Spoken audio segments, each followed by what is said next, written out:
तीन अंग है, राष्ट्रपति है, राष्ट्रपति है, लोकसभा है, राज्यसभा है। तो उसी तरह राज्य के भी जो चुने हुए लोग आते हैं, वो लोग राज्य के लिए जो कानून बनाते हैं वो विधानसभा में बनाते हैं। तो इसी लेजिस्लेटिव असेंबली में जो चुने हुए लोग जाते हैं उनको हम मेंबर ऑफ लेजिस्लेटिव असेंबली कहते हैं, विधायक कहते हैं।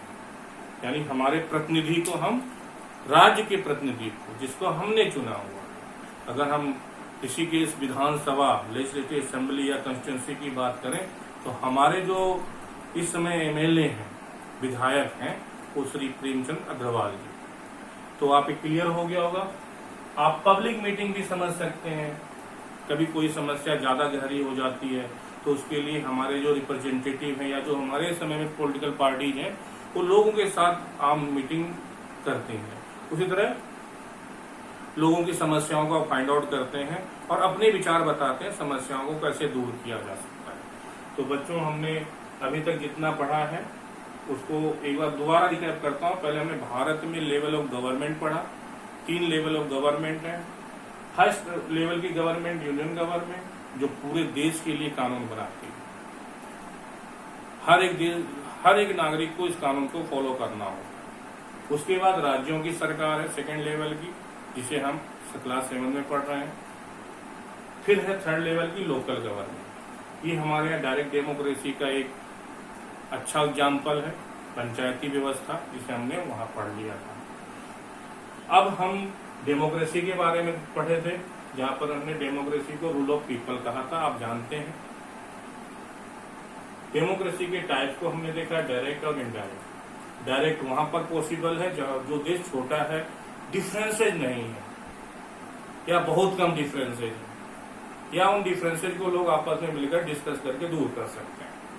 लेकिन एक बड़ा देश जहां लोगों के बीच में दूरियां भी बहुत हैं, डिफरेंसेज हैं, लोग अपने कार्य के अलावा दूसरे में पार्टिसिपेट करने का समय नहीं है, इंटरेस्ट नहीं है, तब लोग अपने नेताओं को चुनते हैं, अपने प्रतिनिधि को चुनते हैं, अपने रिप्रेजेंटेटिव को चुनते हैं। तो उसको हम इनडायरेक्ट डेमोक्रेसी कहते हैं। In this way we can say that most part of the entire world country are ruled in system of indirect democracy. दुनिया के ज्यादातर देशों में इनडायरेक्ट डेमोक्रेसी है, बिकॉज वो बहुत बड़े देश हैं, डाइवर्स हैं, इस तरीके से। अब हम अपने चैप्टर की शुरुआत में देख रहे थे कि कलेक्टर कौन होता है। कलेक्टर का मतलब आप ऐसे कह सकते हैं जो राजस्व व्यवस्था है, जो भी भूमि से संबंधित टैक्सेज हैं, इन सब के विषय में जो भी डिसीजन लेता है वो कलेक्टर होता है। यहाँ एक टर्म आता है, एक बहुत बड़ी चीज है जिसे आप सुनते भी होंगे, एक शब्द है IAS और एक दूसरा होता है प्रोविंशियल सिविल सर्विसेज या PSC भी कह सकते हैं। प्रांतीय या राज्य की जो नागरिक सेवाएं हैं। तो देखिए, डीएम और कलेक्टर ये अलग अलग जिम्मेदारी होती है एक व्यक्ति के। ज्यादातर 99% IAS ही डीएम बनते हैं या कलेक्टर का काम करते हैं। इनके पास पूरे जिले का कार्य जिम्मेदारी होती है। डीएम एक IAS के लिए बहुत बड़ी पोस्ट नहीं। बहुत बड़ी पोस्ट के लिए अगर हम बात करें तो सेक्रेटरी, ज्वाइंट सेक्रेटरी या राज्यों में सचिव बने, तब उसके पास बहुत से IAS के साथ डीलिंग करता है। तो डीएम या कलेक्टर, डीएम का मतलब एक तरीके से उसका कार्य जब अलग होता है, जिला दंडाधिकारी, ये जिलाधीश है, तो इसके बारे में हमने पढ़ना था, वो आप जानते ही होंगे। मेडिकल ऑफिसर, जैसे हम CMO कहते हैं, चीफ मेडिकल ऑफिसर, डिस्ट्रिक्ट में हो गया।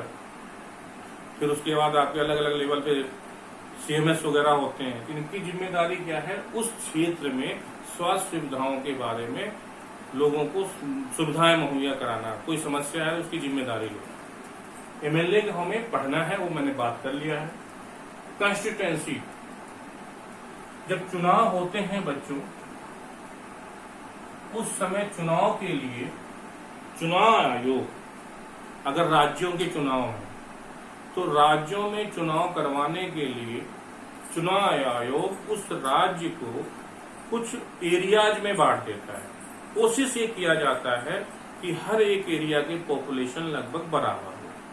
कारण क्या है? चुनाव आयोग ये देखता है कि इस राज्य में इतनी पॉपुलेशन है तो कम से कम हमें इसको इतने हिस्से में बांटना है। जैसे उत्तराखंड की अगर हम बात करें तो उत्तराखंड को 70 एरिया में बांट दिया गया, 70 टुकड़ों में। अब 70 टुकड़ों से 70 लोग चुने जाएंगे। जैसे ऋषिकेश विधानसभा क्षेत्र हो गया, तो यहाँ से खड़े तो बहुत से लोग चुनाव में होते हैं, जिसको ज्यादा वोट मिलता है वही जीतता है। इस प्रकार से हम देखते हैं कि जो एमएलए है वो एक एरिया को रिप्रेजेंट करता है, उसी एरिया को कॉन्स्टिट्यूएंसी कहा जाता है, इलेक्टोरल कॉन्स्टिट्यूएंसी या चुनाव क्षेत्र। For the purpose of election, election commission divide A state into various areas. राज्य को कुछ क्षेत्रों में बांटना चुनाव आयोग द्वारा उसे चुनाव क्षेत्र कहा जाता है। मेजोरिटी शब्द हम देखते हैं, आपकी किताब में हिमाचल प्रदेश का एक एग्जाम्पल दिया गया है जहां पर 68 कॉन्स्टिट्यूएंसीज हैं या 68 एरियाज में उसको बांटा गया है। अब इन 68 एमएलए का चुनाव होगा। पहली चीज, आज के समय में हर एक नेता जो है, हर एक रिप्रेजेंटेटिव किसी न किसी पॉलिटिकल पार्टी से बिलोंग करता है। जैसे भारतीय जनता पार्टी है, इंडियन नेशनल कांग्रेस है, आम आदमी पार्टी है, उत्तराखंड की कुछ पार्टियां, उत्तराखंड क्रांति दल है, तो हर एक पार्टियों से बिलोंग करते हैं। अब चुनाव हो जाता है तो इलेक्शन कमीशन का काम ये होता है, उसे ये देखना है कि किस पार्टी के कितने लोग चुनाव जीते हैं। तो उसकी एक लिस्ट बनाई जाती है। मान लीजिए लिस्ट बनाई जाएगी, बीजेपी, कांग्रेस, आम आदमी पार्टी और दूसरी पार्टियां मान लेते हैं। अब 68 में से मान लीजिए यहां पर 40 जो कैंडिडेट इलेक्ट हुए हैं वो बीजेपी पॉलिटिकल पार्टी को बिलोंग करते हैं, और मान लीजिए 20 कैंडिडेट कांग्रेस से बिलोंग करते हैं और 8 कैंडिडेट आम आदमी पार्टी से बिलोंग करते हैं। तो चुनाव आयोग के पास एक लिस्ट आ गई कि उसे ये दिख रहा है कि किस पॉलिटिकल पार्टी के कितने लोग चुनाव जीते हैं, टोटल संख्या ये। तो सरकार बनाने के लिए फार्मूला ये होता है बच्चों कि टोटल संख्या को 2 से डिवाइड किया जाता है, तो 34 आ जाएगा, +1 यानी 35 कैंडिडेट जिस पॉलिटिकल पार्टी के होंगे उसने सरकार बनाना है। अब हम यहां देख रहे हैं कि इस पार्टी के सबसे ज्यादा कैंडिडेट हैं 40, मोर देन 35 है। तो अब ये 40 कैंडिडेट रूलिंग पार्टी कहलाएंगे या मेजोरिटी कहलाएंगे। क्या कहलाएंगे? मेजोरिटी। और रिमेनिंग लोग अपोजिशन में आ जाएंगे। तो अब ये 40 लोग नियम के अनुसार अपना एक लीडर चुनेंगे। आज के समय में ये लीडर पहले से अनाउंस कर दिया जाता है कि अगर ये पार्टी जीतेगी तो हम इसको मुख्यमंत्री बनाएंगे, हम इनको प्रधानमंत्री बनाएंगे। तरीका ये है कि 40 लोग अपना एक लीडर चुनेंगे, जो लीडर होगा वो सीएम बनेगा, बाद में सीएम इनमें से कुछ लोगों को अपना मिनिस्टर बनाएगा। इस चीज को हम नेक्स्ट क्लास में देखेंगे और हम देखेंगे किस तरीके से चुनाव के बाद जो लोग सरकार बनाते हैं, जो विधायक मंत्री बनते हैं, मुख्यमंत्री बनते हैं, वो किस तरीके से राज्य को चलाते हैं।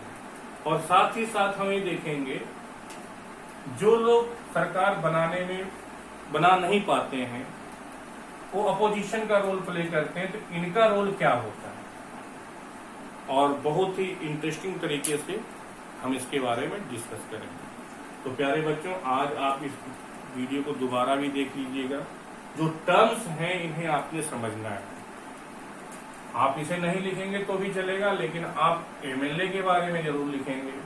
पब्लिक मीटिंग के बारे में डिस्कशन हो चुका है, आम सभा जो होती है।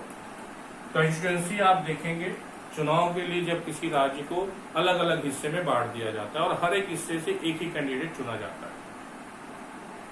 उसे हम चुनाव क्षेत्र कहते हैं। मेजोरिटी, जो लोग चुनाव के बाद संख्या में ज्यादा होते हैं और सरकार बनाते हैं, उन्हीं को हम रूलिंग पार्टी कहते हैं।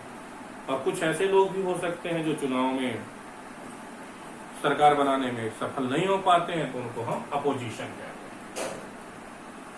तो ठीक है, दैट्स ऑल।